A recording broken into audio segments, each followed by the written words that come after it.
Nananalig sa Diyos dapat magpapakabuti. Ang bahalang iba ko sa iyo kanyang salita.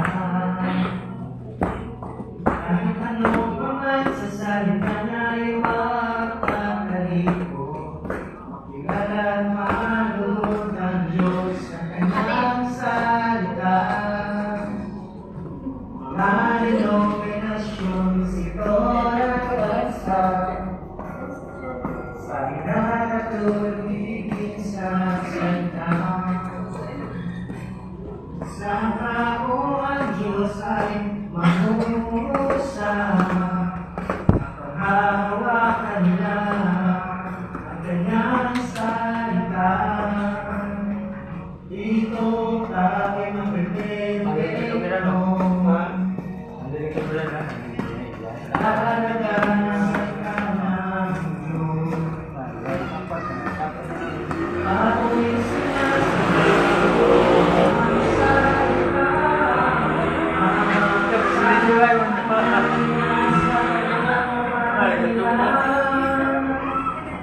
Lahat ng gawin ng Diyos, kaya ipamuhay kanyang salita. Hindi mo kaya ba Diyos ay matutukan na? Banal na Espiritu, hindi pa bumana sa'yo. Hindi ka pa rin perfecto. Ito ang kahalagahan sa salita ng Diyos. Kahalagahan ng salita ng Diyos.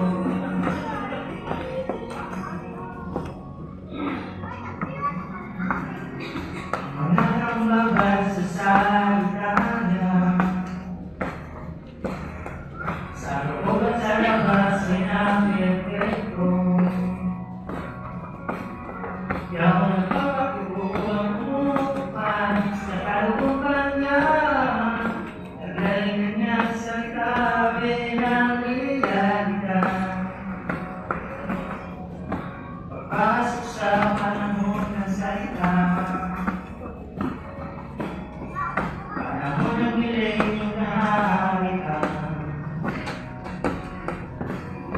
ang babae pinakumpleto ngayon. Ibahagi ko yung sinasabi ng Diyos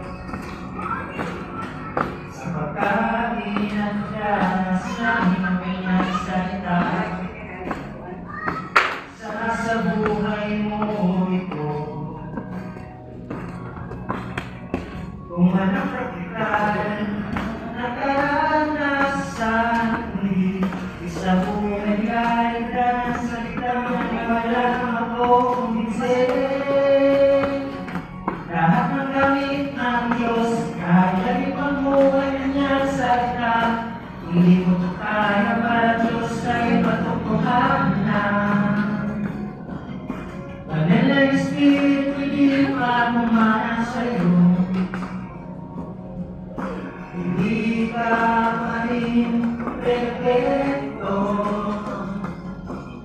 Ito ang kahalagahan sa salita ng Diyos. Kahalagahan ng salita ng Diyos. Hindi ko mang